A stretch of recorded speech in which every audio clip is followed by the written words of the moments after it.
Hello, everybody. It's another regular enjoyer here, and today I want to talk about the latest film in the MonsterVerse, Godzilla and Kong: The New Empire. The latest film directed by Adam Wingard, who once again returns after his last output with Godzilla vs. Kong back in 2022. And also, fun fact, not really related to this review, but we recently hit the 10-year anniversary of Godzilla 2014, which is the film that, of course, kickstarted this entire franchise. Time really be flying by, for better or for worse. But enough about how old we're all getting. Let's talk about kaiju stuff. I was a really big fan of Wingard's first film back in 2022. I think it really had a key understanding of the type of film that it wanted to be, and that was big monsters punch each other for 2 hours, and it delivered exactly on that premise. The action scenes of that film are still fantastic. It's all wonderfully framed. The sense of scale is appropriate.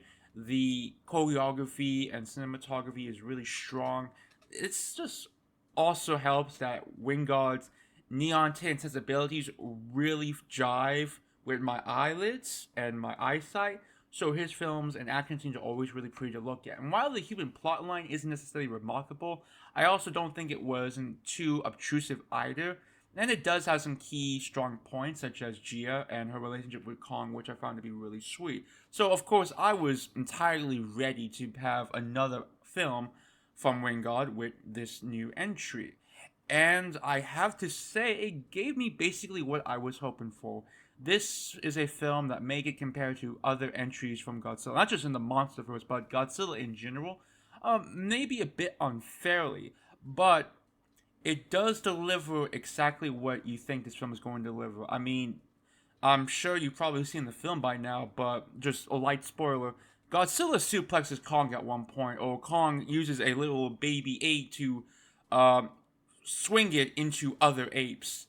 It's not exactly aiming to be high art, and that's totally fine. It's once again, Wingard has a clear understanding of the type of film that he wants to make with these films. These really silly, goofy, over the top kaiju romps that I think still have a good amount of heart to them and are really entertaining. I don't know if I would say that it is as tightly put together as the first film from a structural perspective, but still on its own merits, I still had a really good time with Godzilla and Kong. The monster stuff, once again, is completely fantastic. I really have no complaints. Kong, once again, takes a center spot as I would say the film's main character, so to speak, and he's great. He's a really likable protagonist with a straightforward goal.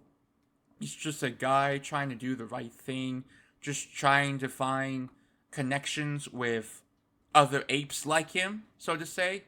And it's really well done. Every scene with him in there, he gets a lot of great action scenes.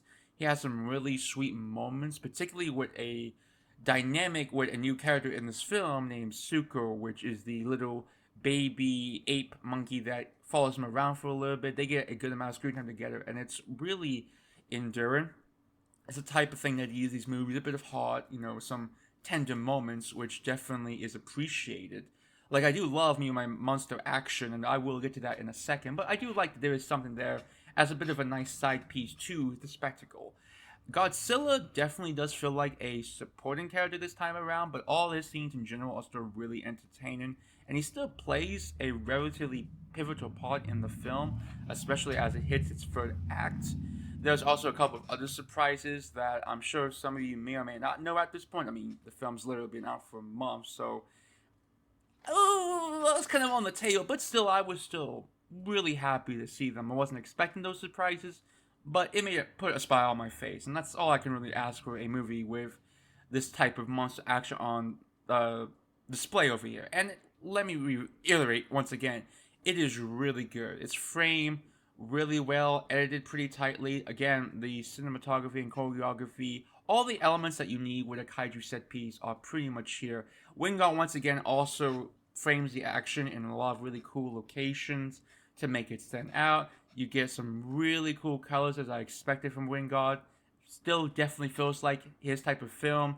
Those wonderful neon colors do make their appearance once again. I will never not say no to that.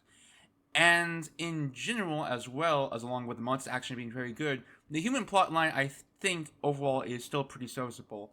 there is an issue I do have with it. Not so much with the human characters themselves, but more how I would say it's staged, which I'll get into in a second. But it's got some heart to it. Once again, I think the highlight, without question, is Gia, who gets an arc that is very much in parallels with Kong's when it comes to feeling isolated, trying to find somebody to connect to, you know, the feeling of wanting to belong, so to speak. It's a really nice parallel that the film brings up, and I like the direction that it takes with the character overall, despite a couple of contrivances it takes to get to that point, but the end destination is really solid enough, and I appreciate it. And once again, the relationship between Gia and Kong does add some much needed heart to the film, so it's not just mindless monster action spectacle entirely. I also really appreciate the new additions when it came to the monster roster, particularly with Scar King, who is great. I would have loved to see a little bit more of the character early on, but every time he shows up, he is really entertaining. He is a perfectly love to hate kaiju monster who has this shit eating grin all the time. The animations and the way they were done make him a really interesting character to look at. He has all these really cool poses, some really just devious moments in the film that just make the type of stuff you want your villain to have, so that way when they inevitably meet their comeuppance, you feel satisfied. And I think Scott King really he really gets that point across really well. I really enjoy the character. And overall, with the film, like I said, it delivers exactly what you came for. The monster action is the focal point of the film, and it undeniably delivers on that. And I think everything else surrounding it wasn't too shabby either. As I said before, I don't think it's as tightly structured as the first film. I think the first film definitely had when it came to its spacing out its set pieces, it definitely felt a bit tighter in that department, a little bit more planned out. The film does take a little bit to get going in comparison to the first film too, especially I would say when it comes to getting the real crux of the plot going forward. But once it does happen, man, it really doesn't stop, and it's consistently entertaining all the way through.